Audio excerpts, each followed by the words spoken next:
Next है muscular tissue. जो muscles fibre को बनाते हैं, ऐसे सेल जो मसल्स बनाते हैं, मसल फाइबर बनाते हैं, मस्कुलर टिश्यू कहलाते हैं। समझ में ये बात? ऐसे ग्रुप ऑफ सेल्स जो मसल फाइबर बनाए वो मस्कुलर टिश्यू कहलाए। हमारी बॉडी में जितने भी मूवमेंट हो रहे हैं वो मसल्स की वजह से हो रहे हैं। ठीक है, अब देखिए, ये वॉलेंट्री मसल्स होती है और एक होती है इनवॉलेंट्री मसल्स। वॉलेंट्री मसल्स वो होती है जिनका मूवमेंट हमारे हाथ में होता है, एक होती है इनवॉलेंट्री मसल्स, दूसरी होती है वॉलेंट्री मसल्स। समझ में आई बात? सो मसल्स की बात आप करोगे तो आप क्या लिखोगे? Voluntary, involuntary muscles. ऐसी मसल्स जिनका मूवमेंट हमारे कंट्रोल में नहीं है, they are in our control, ये हमारे कंट्रोल में है, they are not in our control. जैसे आंखें झपक रही है तो आई ब्लिंक कर रही है, आईज ब्लिंक कर रही है, तो आई की जो मसल्स हैं वो ऑटोमेटिक वर्क कर रही है। आप कितनी देर रोक लोगे? इनवॉलेंट्री, हमारे कंट्रोल में नहीं है। लेकिन हैंड को यूं मूव करना है या नहीं करना है, तो इन मसल्स का मूवमेंट तो हमारे हाथ में है। तो जिन मसल्स का कंट्रोल हमारे पास हो वॉलेंट्री मसल, जिन मसल्स का कंट्रोल ऑटोमेटिक हो रहा है हमारे पास में वो इनवॉलेंट्री मसल्स। बात समझ में आ रही है? वॉलेंट्री मसल्स जो हैं इनके अंदर स्पेशल प्रोटीन होता है जिसको बोलते हैं कॉन्ट्रैक्टाइल प्रोटीन। खैर कॉन्ट्रैक्टाइल प्रोटीन तो दोनों में ही होता है, लेकिन कॉन्ट्रैक्टाइल प्रोटीन का काम क्या है? कॉन्ट्रैक्ट करवाना, रिलैक्स करवाना। चीज़ों को कॉन्ट्रैक्ट करवाया जाए, चीज़ों को रिलैक्स करवाया जाए। ठीक है, नेक्स्ट है मसल्स जो हमारे लिम्स में प्रेजेंट है। एग्जाम्पल लिख रहे हैं, कहाँ प्रेजेंट है? कहाँ पाई जाएगी इस लिम्स में? We want them to stop when we do so. जब हम चाहें तब उनको स्टॉप कर पाएं या फिर मूव कर पाएं। वी वॉन्ट, दे मूव और stop according to our wish, according to our wish. मेरे घर में ऐसे होता है, हम धीरे बोलना सीखे नहीं है। ठीक है, जब तक मोहल्ले वालों को बताना पड़ेगा 4 लोग रह रहे हैं, नॉर्मल बात भी ऐसी लगेगी कि लड़ रहे हैं। कितने जाने हैं ऊपर? 3, मम्मी पापा छोटा भाई। These muscles are called skeletal muscles as they are attached to the bone and help in the movement. तो वॉलेंट्री मसल्स को स्केलेटल मसल्स भी कहा जाता है। स्केलेटल मसल्स वो होती है जो हमारी बॉडी से, हमारे बोन से कनेक्टेड है और जो बॉडी को मूवमेंट में काम करवा रही है। समझ में ये बात? जब इसको माइक्रोस्कोप से देखेंगे अपन तो इन्हें स्ट्रेटिएटेड मसल भी कहा जाता है। सुनना, इनको क्या कहा जाता है? वॉलेंट्री को ही स्केलेटल मसल्स भी कहा जा रहा है और स्ट्रेटिएटेड मसल्स भी कहा जा रहा है। क्यों कहा जा रहा है स्ट्रेटिएटेड मसल? क्योंकि जब माइक्रोस्कोप में आप देखोगे इन मसल्स को तो आपको अल्टरनेट लाइट और डार्क बैंड दिखेंगे जिन्हें स्ट्रेशियंस कहते हैं, इसलिए स्ट्रेटिएटेड मसल्स।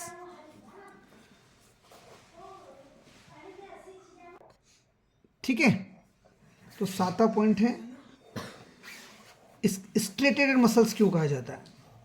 समझ में आई बात? तो स्ट्रेटिएटेड मसल इसलिए कहा जाता है कि जब हम इसको माइक्रोस्कोप में देखेंगे तो उसमें डार्क लाइट बैंड दिखेंगे ऐसे। समझ में आई बात? इसलिए इनको स्ट्रेटिएटेड मसल भी कहा जाता है। स्ट्रेटिएटेड मसल्स के सेल जो होते हैं वो लॉन्ग होते हैं, दिख रहे हैं लॉन्ग, ये लॉन्ग हो गया। इसी के शेप को देख लो, सिलेंड्रिकल भी दिख रहा है, अनब्रांच, कोई ब्रांच दिख रही है क्या? तो अनब्रांच भी है। तो ये लॉन्ग है, सिलेंड्रिकल है, अनब्रांच्ड है। समझ गए? एंड मल्टी न्यूक्लिएटेड, इसमें बहुत सारे न्यूक्लियस होंगे। Nucleus multi nucleated. बात समझ में आ गई? सो आप देखिए, ये हमारे कंट्रोल में होती है, कॉन्ट्रैक्टाइल प्रोटीन होता है, हमारे लिम्स में पाई जाती है। एग्जांपल, हमारे अकॉर्डिंग मूव हो रही है, स्टॉप हो रही है। स्केलेटल मसल्स भी कहा जाता है क्योंकि बॉडी को सपोर्ट कर रही है मसल्स। स्ट्रेटेटेड मसल कहा जाता है क्योंकि माइक्रोस्कोप में देखा गया तो लॉन्ग है, सिलेंड्रिकल है।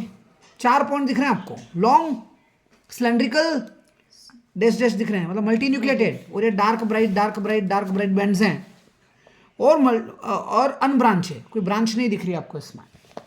सर इसका आंसर पे हार्मोन, इसका आंसर पे हाँ, हार्मोन। दोनों का हार्मोन। ठीक है।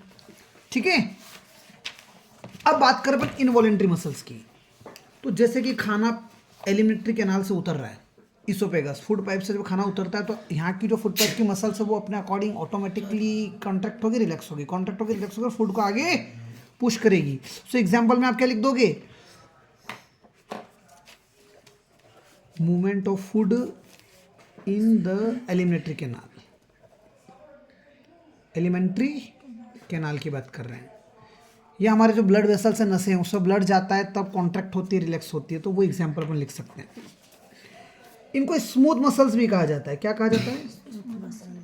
Smooth muscles.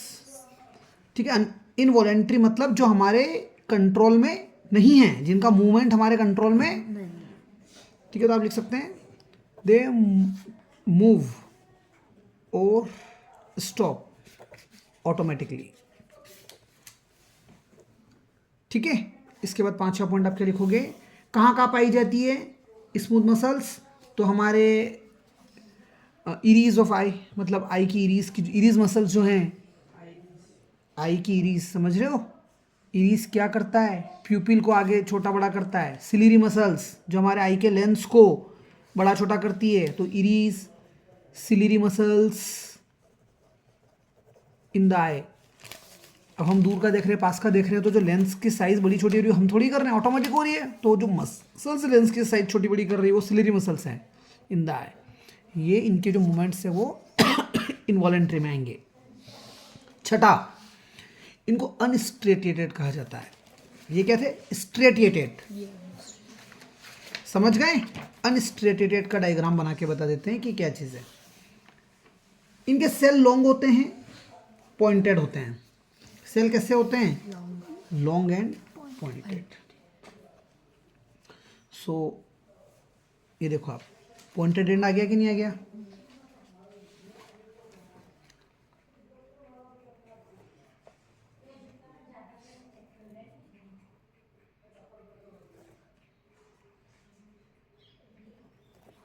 ठीक है, इस तरह से। तो आप देखो इसके पॉइंटेड एंड दिख रहे हैं आपको, तो पहला पॉइंट क्या लिख दोगे? पॉइंटेड एंड होंगे ऐसी मसल्स में, ये डायग्राम बना हुआ है।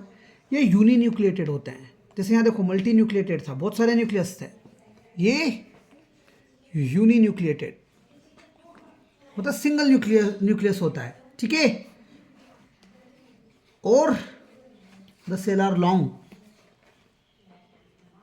पॉइंटेड एंड यूनिन्यूक्लिएटेड, बात खत्म हो जाती है। ब्रांच वगैरह का सिस्टम कहीं दिख नहीं रहा है, कुछ लिखा भी नहीं है। इसके बाद वॉलेंट्री को स्ट्रेटेटेड, इनवॉलेंट्री को अनस्ट्रेटेटेड या स्मूथ, इसके 3 नाम हैं, 1, 2, 3। ये डायग्राम इसका।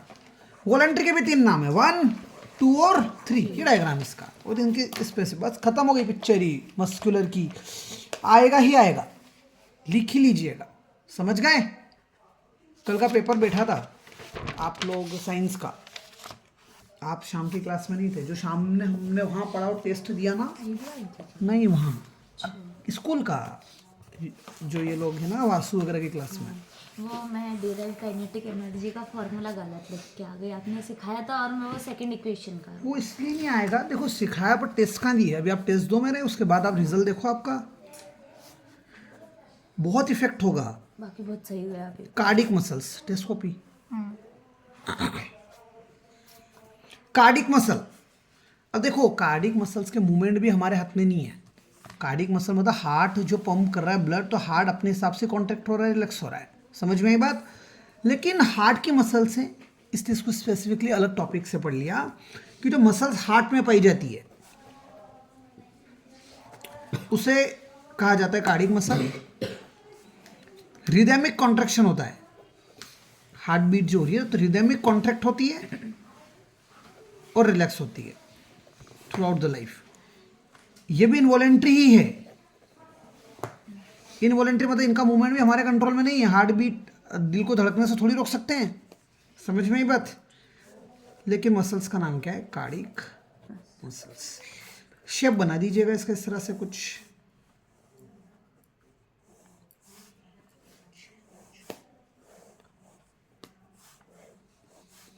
ठीक है। तो साहब देखो इनवॉलेंट्री मसल जो दिख रही है ये सिलेंड्रिकल है, ब्रांच्ड है, देखो आप ब्रांचें बनी हुई हैं तो ब्रांच्ड है, जबकि वो दोनों में ब्रांचें नहीं थी। और ये भी यूनी न्यूक्लिएटेड होते हैं, ठीक है, यूनी न्यूक्लिएटेड। अब आपसे क्वेश्चन क्या पूछेगा कि डिफरेंस बताओ कार्डिक का अनस्ट्रेटेड और स्ट्रेटेड का। ये डायग्राम बना दीजिए, डायग्राम के स्पेसिफिकेशन लिख दीजिए तीनों के, ठीक है, और कहाँ कहाँ पाए जाते हैं वो लिख दीजिए। समझ में आई कि नहीं आई बात? That's all. अब बात आती है नर्वस टिश्यू।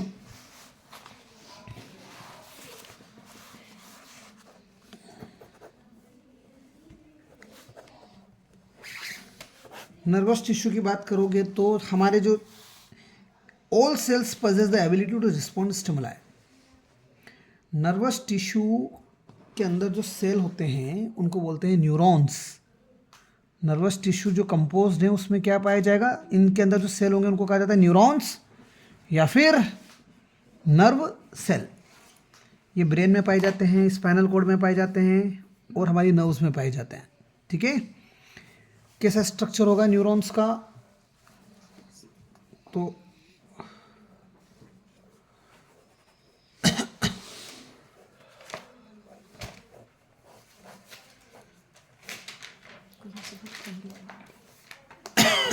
कड़ी गंदी है, कहीं से बहुत ठंडी हवा आ रही है। कहाँ से आएगी? सब डोर वोर क्लोज्ड है, विंडो भी क्लोज्ड है, आ तो रही है बस। आ रही है,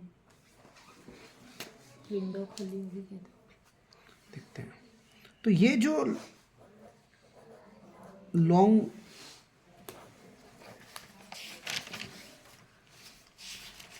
न्यूरॉन के पास क्या होगा, सेल बॉडी होगी, ठीक है।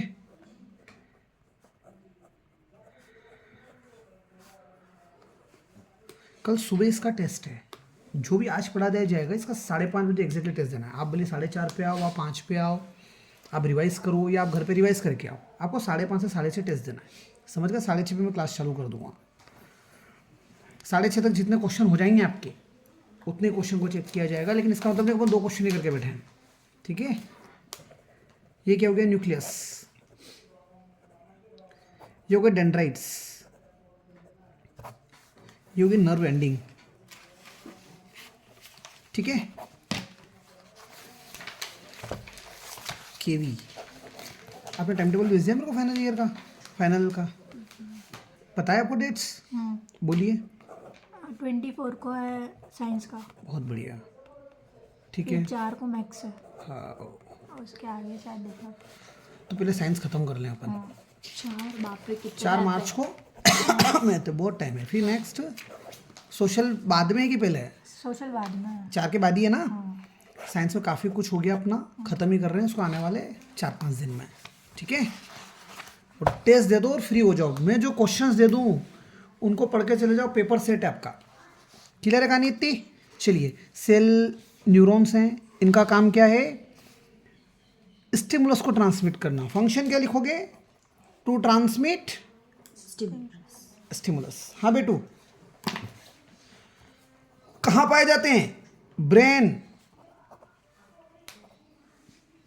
Spinal cord and nerves. Long hair like part जो दिखेगा इसमें आपको, अच्छा ये न्यूक्लियस हो गया, ये साइटोप्लाज्म हो गए, सेल बॉडी के जो ये दिख रहे हैं आपको डेंड्राइट्स हो गए, ये जो लॉन्ग हेयर लाइक पार्ट दिख रहा है ट्यूब टाइप, इसको बोलते हैं एक्सॉन, AXON, ठीक है। और लास्ट वाला क्या हो गया? Nerve ending. समझ गए आप बात? जो ये लॉन्ग पार्ट है इसको एक्सॉन बोलते हैं, ब्रांच पार्ट को डेंड्राइट्स बोलते हैं। एक इंडिविजुअल सेल की लंबाई 1 मीटर तक हो सकती है, ठीक है। कहाँ पाए जाएंगे? बहुत सारे नर्व फाइबर जो हैं ये बाउंड टुगेदर होते हैं। इनको कौन बाइंड करता है? Connective tissues. कनेक्टिव टिश्यूज का काम है बहुत सारे नर्व सेल्स को एक साथ बांधना, और इनका काम है सिग्नल्स को एक जगह से दूसरी जगह पहुंचाना। अब मान लीजिए यहाँ ये एक न्यूरॉन बनाया मैंने, एक न्यूरॉन, और ये इधर बन गया और ये यूं कहीं पीछे जा रहा होगा। बात समझ में आ रही है? तो ये इसके डेंड्राइट्स है कि नहीं है? पहले वाले के नर्व एंडिंग दूसरे वाले के डेंड्राइट से कनेक्टेड है। पहले वाले के नर्व एंडिंग दूसरे के डेंड्राइट से, तो जो गैप है इसको बोलते हैं सिनाप्स। समझ में आई बात? इसके अंदर से सिग्नल जा रहा है, इसके अंदर से मैसेज जा रहा है, इलेक्ट्रिकल सिग्नल्स। यहाँ पर केमिकल्स हैं, केमिकल मैसेज, वो मैसेज केमिकली कन्वर्ट होगा, फिर नए न्यूरॉन में ट्रांसफ़र होगा, तो इलेक्ट्रिकली ट्रांसफ़र होगा। तो जैसे इलेक्ट्रिकल सिग्नल जाते हैं वैसे ही हमारे यहाँ से कैसे काम करेगा।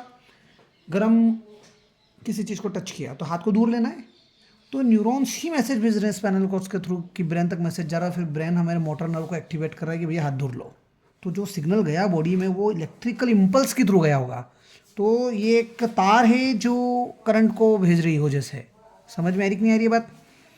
तो signal passes along the nerve fibre, इसको नर्व इम्पल्स। आपसे पूछेगा नर्व इम्पल्स क्या होता है, तो न्यूरॉन्स से जो इलेक्ट्रिकल इम्पल्स या इलेक्ट्रिकल सिग्नल्स गए उन्हीं सिग्नल्स को क्या कहा जाता है? Nerve impulse. क्लियर है?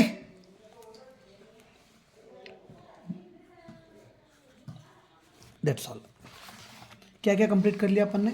न्यूरॉन कंप्लीट हो गया पूरा अपना, मस्कुलर टिश्यू पूरे हो गए, कनेक्टिव टिश्यू पूरे हो गए।